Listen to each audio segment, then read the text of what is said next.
चाहेंगे? मानव दांत कितने प्रकार के होते हैं? इसको हम लोग पिछली बार 4 प्रकार के। कृंतक, रत्नक, अग्रचवर्णक, चवर्णक। Very good. कृंतक 8 होते हैं, रत्नक 6, अग्रचवर्णक 12, चवर्णक 8।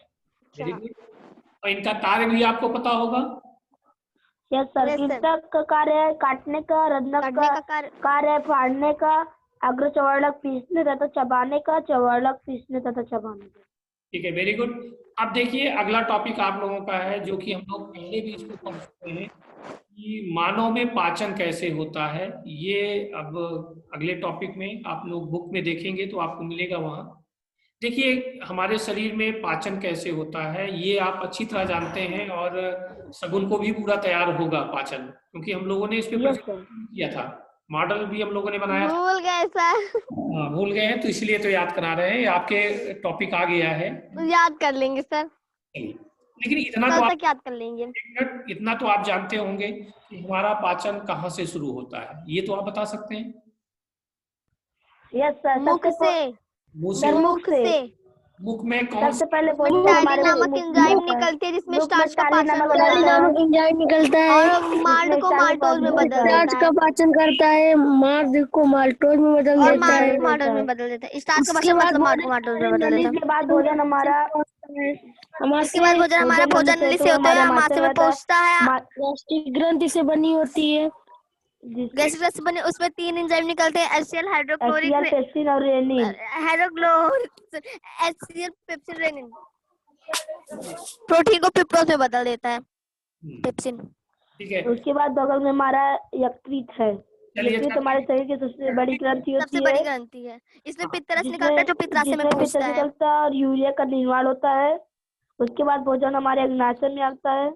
अग्नाशय में ट्रिप्सिन नामक एंजाइम रहता है जो पेप्टोन्स को अमीनो अम्ल में बदल देता है। अग्नाशय में नहीं आता है, अग्नाशय उसके बाद भोजन हमारे छोटी आंत से होते हुए बड़ी आंत।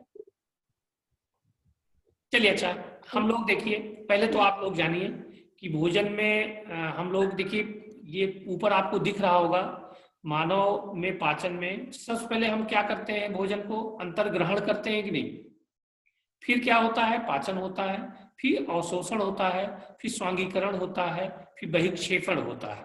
ये आपकी 5 क्रियाएं होती हैं।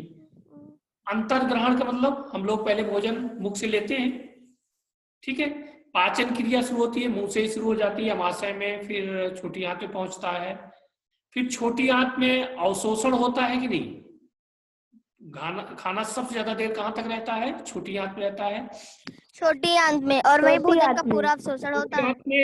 देखिए पहले आगे ही जो भाग जो अपशिष्ट पदार्थ से निकलते हैं, हाँ छोटी, पहले सुन लीजिए मेरी बात, छोटी आंत में आगे ही जो भाग होता है वही पूर्ण पाचन हो जाता है। उसके बाद फिर अंतिम भाग में रोम टाइप के ऐसे लगे रहते हैं जो है, जहां से क्या हो जाता है, ये अवशोषित कर लिया जाता है, और अवशोषित करने के बाद हमारा जो है शरीर में यानी ब्लड में ग्लूकोज के रूप में जैसे भी रूप में एकत्रित हो जाता है, बाद में उसका हम लोग उपयोग करते हैं नहीं, जिसको हम लोग स्वांगीकरण कहते हैं, जिससे हमारे शरीर में वृद्धि होती है, ठीक है, और हम लोग स्वस्थ रहते हैं, बहुत सारे मिनरल्स जो कुछ है सब उसका स्वांगीकरण किया जाता है नहीं, उपयोग करते हैं नहीं हमारे शरीर में। फिर हम लोग क्या करते हैं, बड़ी आंत में फिर वहाँ जो अवशेष पानी होता है उसका अवशोषण हो जाता है, फिर हम लोग एनस द्वारा बाहर कर देते हैं। चलिए अब इसकी पूरी प्रोसेस को समझिए, ये 5 प्रोसेस ऊपर होती है। पहले तो अंतर्ग्रहण से हम लोग शुरू करते हैं। हम लोग सबसे पहले भोजन मुख में लेते हैं और मुख में लार निकलती है, लार में, और पहली चीज तो आप जानिए कि हमने एक बात और आप लोगों को बताया था, हमारे शरीर में ग्रंथि होती है, ग्रंथियों में क्या निकलता है, रस निकलता है, और रस से क्या होता है, एंजाइम निकलता है, और एंजाइम क्या करता है, भोजन का पाचन करता है। ये प्रोसेस आप समझ रहिए पाचन में। पहला काम क्या होता है, हमारे शरीर में ग्रंथि होती है और ग्रंथियों से क्या निकलता है, रस निकलता है, और रस से क्या होता है, एंजाइम्स निकलता है, और एंजाइम क्या करता है, भोजन का पाचन करता है। देखिए पाचन का मतलब आप समझ रहे हो, जैसे हम लोग प्रोटीन, कार्बोहाइड्रेट, वसा खाते हैं, वो बड़े रूप में रहते हैं, और पाचन में क्या होता है, उसको छोटे छोटे टुकड़ों में बदल देता है, वही है पाचन। आप लोग ग्रंथि के बारे में आप थोड़ा सा उदाहरण समझ सकते हैं, बबूल का पेड़ आप लोगों ने देखा होगा, उसमें आप देखते होंगे जहां गांठ होती है वहां से कुछ निकलता है, नहीं रस टाइप का, आप लोगों ने देखा होगा जो है। तो हमारे शरीर में बहुत सारी ग्रंथियां हैं जहां से रस निकलता है। तो सबसे पहले हम लोग मुख की बात करते हैं। मुख में टाइलिन नामक एंजाइम होता है जो स्टार्च का पाचन करता है और जो मार्ट को माल्टोज में बदल देता है।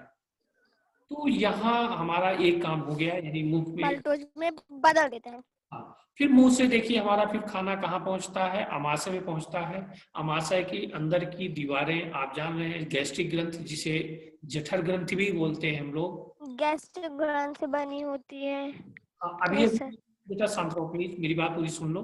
और अभी अभी हमने बताया कि ग्रंथियों से रस निकलता है, तो जायज बात है गैस्ट्रिक ग्रंथि है तो इससे भी रस निकलेगा, गैस्ट्रिक रस निकलेगा।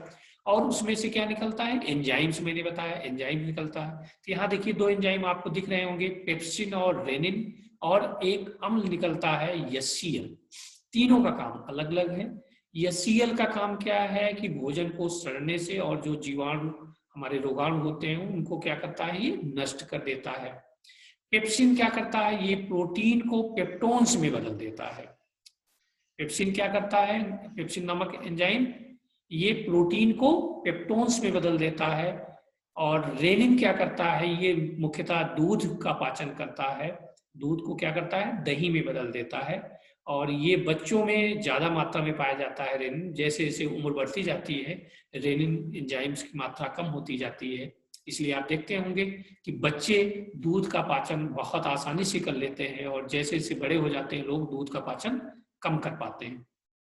यहाँ तक आमाशय की बात हो गई जिसमें कि दो एंजाइम्स और एक अम्ल की मैंने बात किया जो है।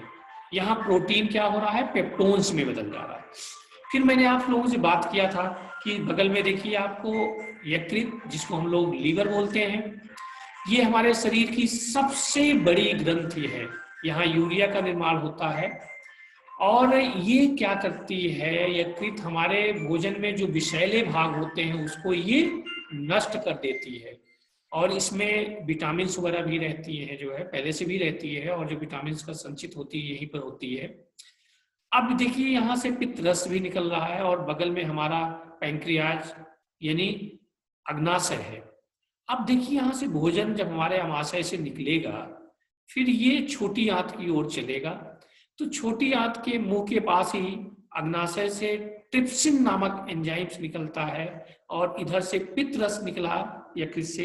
ये दोनों आके जो छोटी आंत है उसके पहले शुरुआत वाले भाग पर आके मिलते हैं और मिलने के बाद फिर ये क्या करते हैं, जो पेप्टोन्स, प्रोटीन को पेप्टोन्स में बदला है उसको क्या करेगा, ये एमिनोल में जितने भी यहाँ कुल मिला के देखा जाए तो छोटी आंत के मुहाने पे पहुंचने पर पूरा पाचन वहीं से हो जाता है।